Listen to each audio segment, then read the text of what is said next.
Béa. Alors, encore une fois, pour comprendre l'Haftara, on va passer par la paracha, cette fois-ci en tous les cas. Et tout le début, en tous les cas, de la paracha tourne autour de Shemitah. Shemitah, ça veut dire l'année shabbatique, la 7e année. Tous les 7 ans, on ne devait plus travailler la terre. Et 7 fois 7.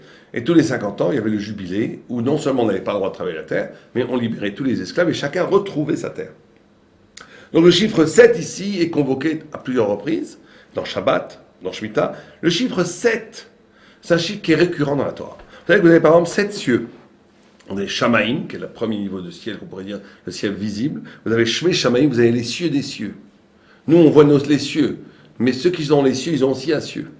Donc il y a le ciel du ciel, il y a le Rekia, après il y a le Shrakim, il y a le Zvul, il y a le Mahod et il y a le Haravot. Haravot, c'est l'endroit où siège la gloire divine.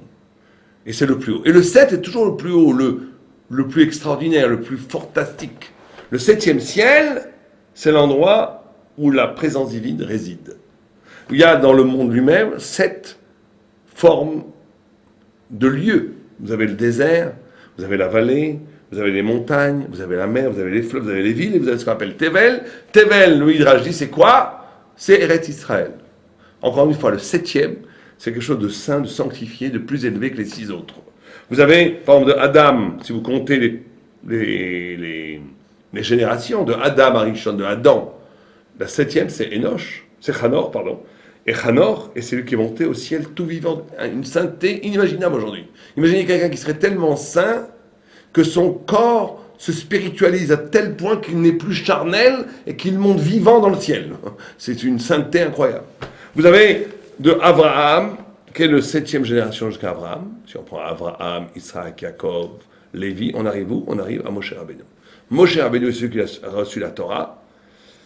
Et celui qui a reçu la Torah, c'est le 7e. Il y a énormément d'exemples. Le Messie, David Ameller, c'est le 7e fils d'Ishaï. 7e. Le 7 mois de Tishri. Le 7e mois à partir du compte de Nissan, c'est Tishri où se passe Rosh Hashanah,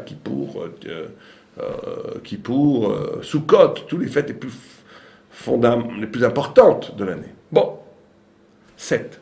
Alors il faut bien comprendre que le chiffre 7, c'est le chiffre du secret même de la spiritualité. 7, nous disent nos sages, pour dire de façon très simple, c'est 6 points plus un 7e. Alors c'est quoi ces 6 points? Il y a les 4 points cardinaux, droite, gauche, devant, derrière. La droite représente le chesed. Un homme, pour être, doit se dépasser, il doit sortir de lui-même, il doit donner. Il faut bien comprendre ça. Un homme qui ne sort pas de lui-même, qui reste en vase clos, qui ne vit que pour son intérêt, qui n'est pas capable d'un acte de générosité réelle, n'a jamais existé. Il ne sait pas qui il est lui-même. Il est le pauvre, enfermé comme un œuf. Vous voyez un œuf, la poule, vous voyez un œuf, vous n'avez pas vu un poussin. Vous voyez un œuf, on ne voit pas le poussin. Eh bien, un homme qui n'a pas été capable de générosité, il va, après sa mort, il va dire, mais je n'ai jamais été, je ne suis qu'un œuf. Clos. Je suis jamais sorti de ma coquille. La première chose, c'est la droite. Chesed, le point à droite. Chesed, sortir. Donner. En sortant, en donnant, je m'apparais à moi-même sous ma véritable silhouette spirituelle, ce que je suis. Parce que comme l'homme est fait à l'image de Dieu et Dieu ne fait que donner, l'homme se rapproche de son image quand il donne. D'un autre côté, il y a la gauche, qui est le din, la rigueur. Un homme n'est un homme que s'il exige des choses de lui. S'il n'exige plus de lui, s'il n'a plus d'espoir pour lui-même, si pour lui il n'a pas de din, il n'a pas d'exigence, il se laisse toujours aller. Il a envie de quelque chose, il le fait. Il a envie d'une affaire, il l'a fait. Il a envie de voir un film, il le voit. Il a envie de voir un match de foot, il voit. Jamais d'exigence, jamais à un moment donné, stop! Je ne peux pas tout le temps me laisser aller. Bon, celui qui n'a pas ça, tout le monde comprend que ce n'est pas un homme. Il n'a jamais rien fait dans la vie. Devant, projet. Un homme n'est un homme que s'il a un projet. S'il a un projet, il faut un projet spirituel dans la vie. Si tu ne veux pas arriver à quelque chose, si tu es satisfait avec ce que tu as été, ce que tes parents t'ont fait, tout le monde comprend que tu n'as rien fait, puisque tu n'es que le produit de ce que tes parents t'ont fait, ou que la société t'a fait, ou que l'école t'a fait, ou que tes maîtres t'ont fait. Si tu ne veux pas advenir, tu n'as jamais été. Derrière toi, les arrières, c'est ce qu'on appelle Irusha, l'héritage. Un homme n'est un homme que s'il est aussi responsable de faire résonner en lui toute une chaîne de ses ancêtres qui ne sont plus là. Un homme est aussi le dépositaire d'une identité qu'il se doit de faire rayonner dans le monde. Un homme n'est pas un homme s'il ne se construit qu'à partir de lui-même. S'il n'est pas aussi capable d'être l'écho de ce qui a fait qu'il est devenu. C'est la notion de reconnaissance. Un homme n'est pas un homme s'il n'est pas reconnaissant. Après, bien entendu, il y a le haut. Donc voilà les 4 points cardinaux qu'on vient d'expliquer. Le haut et le bas. Un homme n'est pas un homme s'il n'est pas composé du ciel et de la terre. Une activité céleste, ça veut dire une aspiration à ne jamais tomber dans le piège que le monde t'offre. Le monde t'offre un piège. Le monde est un piège terrible, une illusion formidable. Le monde te fait croire que les satisfactions à courte vue, c'est ça la vie. Il te fait croire que manger, boire, jouir, s'amuser, avoir un peu de cavotte, c'est ça la vie. Le monde te captive dans une grande hypnose. Un homme n'est un homme que s'il est capable de casser cette hypnose, de savoir que l'éternité, c'est la vie. Être capable d'une pensée éternelle, d'être capable d'un effort qui renvoie à l'éternité, à la vérité, à quelque chose qui fait exploser tout le mensonge du monde qui se donne tel qu'il est. Mais un homme n'est un homme que s'il a la terre. C'est le 6e point.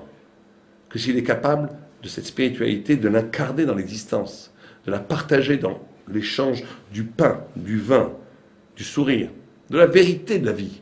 Si quelqu'un n'est pas capable d'assumer la vie, ce n'est pas un homme. Donc ça, c'est les 6 points. Où est le 7e point? Où est le 7e point? Le 7e point, qui est le plus kadosh, c'est le centre de tout ça, c'est le soi-même, c'est la neshama. La neshama va unir tout ça. Donc tout ça, le projet, l'héritage, le chesed, le din, le ciel, la terre, n'a de sens que si tout ça s'articule dans un mélange subtil où le cœur même de l'impulsion de ces 6 directions, c'est l'âme et la personnalité intime de chacun d'entre nous. C'est le point de Kedusha, le point de séparation. Vous comprenez? On n'a pas le temps trop d'expliquer ici, mais tout le monde comprend que Kedusha, ça veut dire séparer. Or, on ne peut arriver à articuler tous ces points contradictoires, opposés en tous les cas, que si le point d'impulsion, le point de maîtrise, le point d'inspiration est un point qui est séparé, qui est complètement sanctifié. Sinon, il fait partie de là, il ne peut plus aller là-bas. Donc, le point le plus profond, le plus vertical d'entre nous, c'est en réalité notre âme elle-même. Ça, c'est au niveau de la vie, de l'existence. Le chiffre 7 sanctifie l'homme. C'est pareil au niveau du temps. Le temps est sanctifié. Le temps est sanctifié. Puisqu'il y a 6 jours, 7e jour Shabbat. Il y a 6 années, 7e année, le Yovel. Il y a 7 fois 7. Et on arrive à Yovel. 7e année Shemitah, pardon. 7 fois 7, on arrive au jubilé. 7 fois 7 jours, et on arrive entre sortie d'Égypte à Shavuot. Excellent. Il y a des exemples à ne plus en finir. 7 fois 7, porte de la connaissance, 49e, 50e, c'est Dieu lui-même. Toujours, toujours. C'est toujours comme ça. Donc, vous comprenez, la paracha nous dit sanctification du temps, Shabbat. Et quand je dis sanctification du temps, ça veut dire quoi, par exemple? Ça veut dire quoi, sanctifier le temps? Ça veut dire quoi, vivre Shabbat? Ça veut dire quoi, vivre Shemitah? Ça veut dire quoi, vivre le Yovel? C'est simple, c'est très simple. C'est très très simple. C'est que toutes les notions de temps, regardez une chose absolument intéressante. Toutes les notions de temps, elles sont toujours liées à la nature. Le temps d'un mois, il est lié à quoi? À la circonvolution de la Lune, la naissance, la mort de la Lune, la renaissance de la Lune, ça fait 28 jours et demi, 29 jours, qui sont le temps du mois, Chodesh. Qu'est-ce que c'est une année de 365 jours? C'est très facile. C'est le temps que la Terre met à tourner autour du Soleil. C'est un temps naturel. Tous les temps. Les 24 heures, c'est un temps naturel. C'est entre le lever du Soleil et le lever du Soleil, ou comme vous voulez. C'est à un moment donné le temps que la Terre met à tourner sur elle-même. Donc tous ces temps qui ont une portée métaphysique, le jour a une portée métaphysique, le mois a une portée métaphysique, l'année a une portée métaphysique. C'est pas notre sujet aujourd'hui. Tout le monde sait que Chodesh, c'est le temps du nouveau. Shana, c'est le nouveau de l'éternel retour. Le jour, c'est le temps de la mort, la naissance et la mort. Mais du temps du 7, qui est le temps de la semaine, elle n'a pas de racine dans la nature. C'est pour ça qu'il y a une Gdusha. Où est-ce qu'il y a un phénomène naturel qui dure 7 jours? Vous en connaissez-vous? Il n'y en a pas. Et alors, vous voyez que tout le monde fait 7 jours. C'est que dans la Révolution française, ils ont voulu couper avec le christianisme, en vérité avec le judaïsme en plus profond et inconscient, avec la Torah, avec Dieu. Ils ont dit on va faire la décade. On ne va plus faire 7 jours, on va faire 10 jours. Ils ont essayé quelques années, ça, complètement, c'est impossible. Les gens ne pouvaient pas travailler 9 jours, et ça a été impossible. Les 7 jours inventés par la Torah, révélés par la Torah de Dieu, sont devenus quelque chose d'essentiel au rythme humain. Pourquoi? Parce que ces 7 jours, c'est le temps des semaines. C'est le temps qui te dit que le temps va vers quelque chose. Que le temps n'est pas neutre. Que le temps n'est pas cyclique. C'est ça la sanctification du temps. C'est de savoir que chaque seconde qui passe va vers l'éblouissement messianique. Que chaque seconde qui passe dans ma vie ou dans l'univers a un sens. Comme le mot sens veut dire. Le mot sens en français, c'est en même temps la raison profonde des choses, mais c'est aussi le sens, la direction vers laquelle ça va. Le monde va vers son sens. Le sens va vers le sens. La direction du monde va vers le sens profond de pourquoi il s'écoule. C'est ça la sanctification du temps. Il y a aussi une sanctification de l'espace, dans le Beth Amikdash. Dans la Shemitah elle-même, la terre elle-même devient sainte. Tout ce qui pousse pendant la Shemitah devient Kadosh. Et donc, cette notion de 7 s'articule autour de tout, autour du temps, autour de l'espace, autour de l'individu, avec les 7 points qu'on a expliqués. Et dans la Haftarah, on nous parle tout d'un coup d'un champ que quelqu'un achète et de la perte de la terre d'Israël à cause du fait qu'on n'a pas respecté la Shemitah. Vous savez que la première exil a duré 70 ans. Si on fait le calcul, 7 fois 7, 490 ans. C'est les 490 ans. 7 fois 70. 7 fois 42, pardon. Font 350 ans, si je ne me trompe pas. En tous les cas, ces 70 ans, c'était 70 années de Shemitah qui n'ont pas été respectées. Et donc, chaque année que la Shemitah n'a pas été respectée, la terre a expulsé le peuple juif pendant 70 ans pour que la terre se repose 70 ans d'affilée. En remplacement de ces 70 années de Shemitah, d'années shabbatiques qui n'avaient pas été respectées depuis l'entrée d'Israël, du peuple juif, jusqu'à pas assez suffisamment. En tous les cas, on ne peut pas imaginer que David ne faisait pas la Shemitah, mais en tous les cas, certains ne la faisaient pas, une certaine partie du peuple ne la faisait pas. Et là, on apprend ici peut-être la chose la plus importante de l'Haftarah.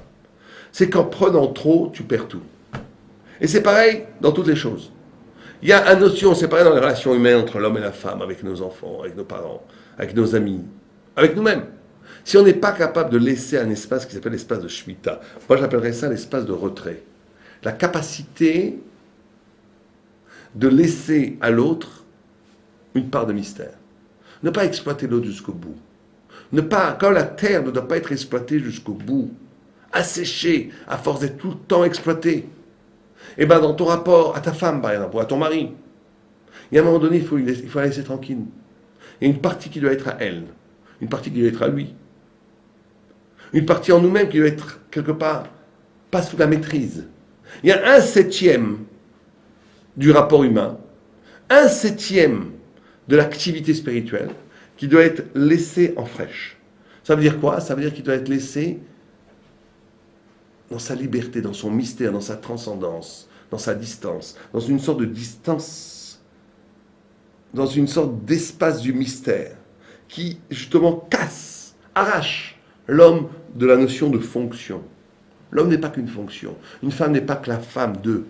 Une femme n'est pas qu'une mère. Un père n'est pas qu'un père. Un père n'est pas qu'un mari. Chacun doit avoir une partie de lui-même qui est indicible, qui n'est pas partageable, qui est dans un lieu qui est une relation d'amour absolue et séparée qu'il a entre lui seul avec Dieu. Ça ne doit pas être tout. Parce que si quelqu'un qui fait que ça et qui oublie sa femme et ses enfants, c'est horrible aussi. On parle de 1/7. C'est quoi 1/7? 1/7. Une partie de l'investissement spirituel et de l'existence et de la vie et du rythme même de la vie concrètement, qui n'est pas tout le temps réduit à la fonction. Sinon, on tue, on assèche, comme on assèche la terre, on assèche la soif spirituelle. Il y a des gens, vous leur parlez de spiritualité, ils ne savent plus de quoi vous leur parlez.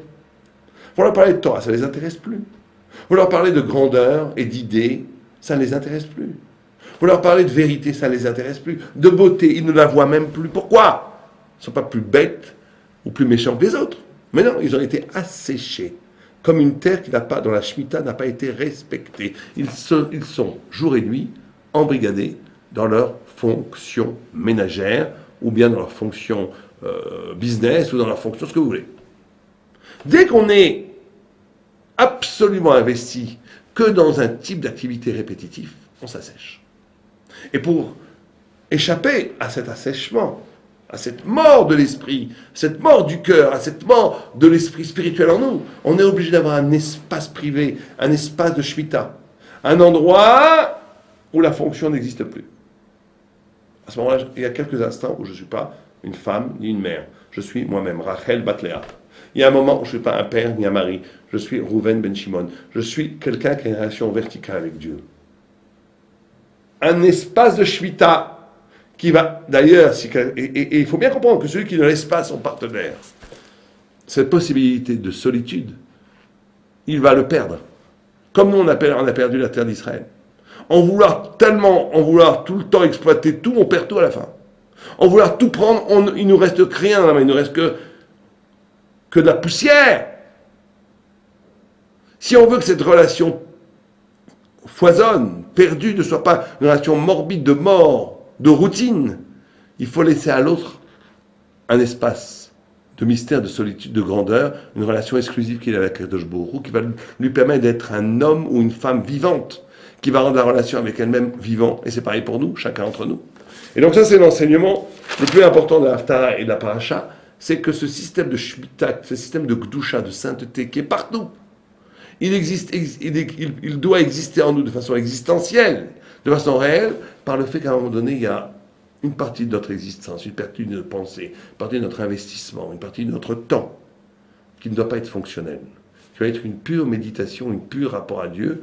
Ça passe essentiellement par l'étude de la Torah, par dire des Tehillim, parce que vous voulez, par une activité purement spirituelle qui n'est pas codifiée, qui est une pure relation avec le Kadosh Baruch Hu. Alava et nous, et Shabbat Shalom.